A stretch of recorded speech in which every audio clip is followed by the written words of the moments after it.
ہمارے ہاں لوگ سمجھتے ہیں کہ صرف کپڑے صاف رکھنا ہی سنت ہے اور دان صاف کرنا ہی سنت ہے اور کنگھا کرنا ہی سنت ہے، دل صاف رکھنا بھی سنت ہے۔ یہ بھی حضور کو بڑا پسند ہے۔ نبی پاک علیہ السلام نے فرمایا کسی کے بارے میں کوئی بات مجھے نہ پہنچانا، یعنی کوئی ایسی بات جو شکایت بنے کسی کی۔ یہ میں نے کہا کہ نبی پاک علیہ السلام تو معصوم عن الخطا، تعلیم امت کے لیے کسی کے بارے میں کوئی بات نہ پہنچانا۔ فرمایا میں تمہارے حق میں اپنے دلوں کو صاف رکھنا چاہتا ہوں۔ ہمیں نا بڑا چسکا آتا ہے جب کوئی بندہ کہتا ہے ہم تیرے بارے گل کیتی ہے تو کوئی پھر تمہاری دلچسپی ہوتی ہے، دس ہونے کی آنکھیں تو دس، تو میرا ویر ہے، میں تیرا نام نہیں لیندہ، تو گل کر سہی۔ او خدا کے کیا کر لے گا تو؟ اور ہمیشہ جو بات آپ کو بتانے والا ہوتا ہے نا وہ مخلص نہیں ہوتا آپ کے ساتھ۔ ایک شخص آپ کو آ کے کہتا ہے فلانا آپ کے بارے میں یہ بات کر رہا تھا، تو پوچھنا چاہیے نا اسے کہ تو اگر میرا سجن تھا تو پھر تو نے جواب کیوں نہیں دیا؟ تو مجھے بتانے آ گیا ہے۔ تیرا پیار ہوتا تو وہیں تو اس بات کو کلیئر کر رہا تھا، تو یہاں لے آیا اور وہاں سے اٹھا کر یہاں تک آنے میں اس میں کئی مسالے بھی شامل ہو جاتے ہیں۔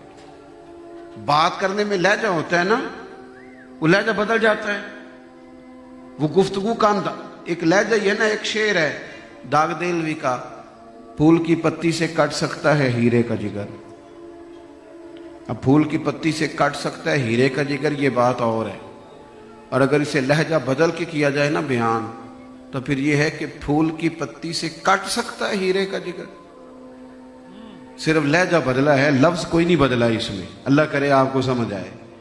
لہجہ بدلا ہے، لفظ، لیکن پہلے بات اور ہے، بعد میں بات۔ پھول کی پتی سے کٹ سکتا ہے ہیرے کا جگر، اس کا مطلب ہے کٹ سکتا ہے۔ آپ نے لفظ نہیں بدلا، لہجہ بدلا۔ پھول کی پتی سے کٹ سکتا ہے ہیرے کا جگر، اس کا مطلب ہے کاٹ ہی نہیں سکتا، سوال ہی نہیں پیدا ہوتا۔ تو لوگ لہجہ، لفظ نہیں بدلتے، صرف لہجہ ہی بدل دیتے ہیں اور انقلاب برپا ہو جاتا ہے، سامنے والے کو اکھیڑ کے رکھ دیتے ہیں۔ نبی پاک علیہ السلام کی پسند یہ ہے کہ امت کے دل میں کسی کے لیے بوجھ نہ ہو۔ حضور علیہ السلام نے فرمایا اے انس، اے میرے بیٹے، تم سے ہو سکے تو صبح اس حال میں کرنا کہ تمہارے دل میں کسی کے لیے عداوت نہ ہو، بغض نہ ہو۔ صبح اٹھو تو طبیعت ہلکی پھلکی ہو، کسی کے بارے میں سوچنا تمہارے دل میں بری ہو۔ حضور فرمانے لگے یہ میری سنت ہے، اور اسی نے مجھ سے محبت کی ہے جس نے میری سنت سے محبت کی۔ نبی پاک کی یہ پسند ہے، یہ حضور کی چاہت۔ تیسری بات، نماز حضور کو بڑی پسند ہے۔ پریشان ہو گئے آپ بات سن؟ وہ ہمارے ہاں نا سنتیں بھی لوگوں نے اپنی اپنی مرضی کی نا۔ میٹھا کھانا سنت ہے، بالکل سنت ہے، میٹھا کھانا بھی سنت ہے، فاقہ کرنا بھی سنت ہے۔ نہیں، میٹھے والی سنت کو آپ قبول نہ کریں، کئی دنوں تک فاقہ بھی رہا، اور حضور کا فقر اختیاری ہے۔ کائنات کے مالک ہیں نبی پاک، خزانوں کی کنجیاں ہیں، کہ جو فاقہ کیا یہ میرے نبی کی پسند ہے، یہ حضور کی چاہت ہے۔ میری بات کو سمجھے، نماز حضور کو بڑی پسند ہے، بڑی پسند۔ ہم حدیثیں سنتے ہیں، باتیں سنتے ہیں، پر ان کی گہرائی تک نہیں اترتے۔ آپ کبھی ان لفظوں پر غور کریں کہ حضور نے فرمایا نماز میری آنکھوں کی ٹھنڈک ہے۔ مر نہ جائے امتی اس بات پر، اتنی بڑی بات۔ فرمایا جب تو نماز پڑھتا ہے، سجدہ کرتا ہے، تیرے نبی کی آنکھیں ٹھنڈی ہوتی۔ کتنا خوش نصیب ہے امتی کہ وہ کام کرتا ہے جس سے کریم کی آنکھیں ٹھنڈی ہوتی۔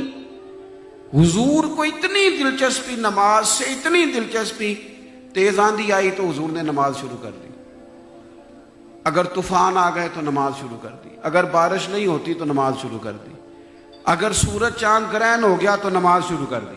آپ دیکھیں کوئی بھی خیر کا کام ہے، رمضان آیا تو تراویح ہے، عید آئی تو نماز عید الفطر ہے، جمعہ آیا تو اس میں نماز ہے، ہر مقام پہ حضور نے نماز رکھی۔ آج کل بہت بڑے زبردست قسم کے عاشق رسول مارکیٹ میں ملتے ہیں، وہ کہتے ہیں محفل میں 25 سال سے کرا رہا ہوں۔ وہ بھئی آپ نماز پڑھتے، کہتے میرے لیے دعا کریں۔ میں کہ تو محفل تے بغیر دعا تو ہی کرائی جانا ہے، اس کی بھی دعا کراتا، اس کے لیے نہیں دعا کرائی. اس کو کہا تو نماز پڑھ, تو کہتا جی بس جی تسی میرے لیے دعا کرو. میں نے کہا باقی تو سارے کام بغیر دعا کے کر رہے تم. بینک میں تنخواہ آ گئی اور ڈیٹ بھی آ گئی تنخواہ لینے جانے کی, تو کبھی کوئی بندہ پیر صاحب کے پاس نہیں آیا کہ تنخواہ آ گئی ہے لینے جانے کو دل نہیں کر رہا ذرا دعا کر دے. آج تک نہیں کوئی آیا کہ میری طبیعت نہیں کر رہی کہ میں جا کے نا وہاں سے پیسے لے آؤں ذرا دعا کر دے. اور نماز کا کہے تو کہتے دعا کریں. بھئی آپ اتنے کام بغیر دعا کے کر رہے ہیں پیر صاحب کی, تو یہ فرض ہے دعا تو کریں گے. لیکن یہ کیا بات, جس چیز کو حضور نے پسند کیا اس پر ہماری طبیعت فوراً مائل ہونی چاہیے, فوراً مائل ہونی چاہیے. اور نبی پاک علیہ السلام اتنا محبوب رکھتے. حضرت عبداللہ ابن عمر رضی اللہ تعالیٰ عنہ فرماتے ہیں ہم نے مغرب کی نماز نبی پاک کے ساتھ پڑھی. یہ ذرا بات دیکھیے گا, حضور کی دلچسپی دیکھیے گا. مغرب حضور کے ساتھ پڑھی, کچھ لوگ تشریف لے گئے, گھروں کو چلے گئے صحابہ. ہم بیٹھ گئے کہ یار تھوڑا سا تو ٹائم ہے, عشاء پڑھ کے جائیں گے. ایک نماز پڑھی, دوسرے کے انتظار میں بیٹھ گئے.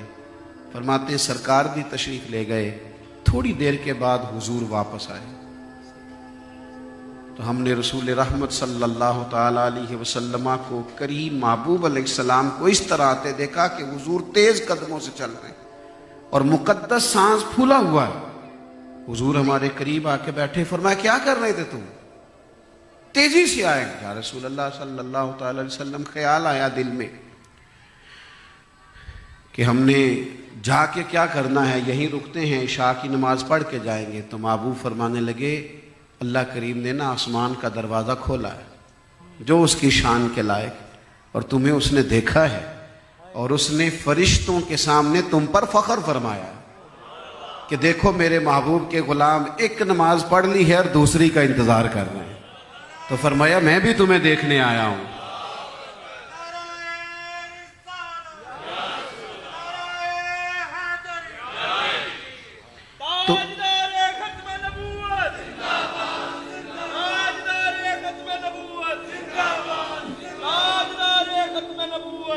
تو حضور علیہ السلام کو نماز بڑی پسند ہے. یہ الحمدللہ رمضان شریف آ گیا, پانچوں نمازیں تو اللہ کے فضل سے پڑھیں گے انشاءاللہ تعالی.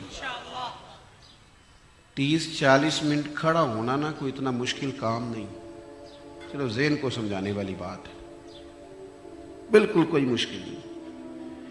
ہمیں پاسپورٹ کے دفتر بھی بڑی بڑی دیر کھڑا رکھا جاتا ہے, شناختی کارڈ کے دفتر میں بھی بڑی بڑی دیر لوگ بیچارے کھڑے رہتے, امیگریشن کی لائنوں میں لوگ کھڑے, بڑے بڑے دفاتر پہ کھڑے.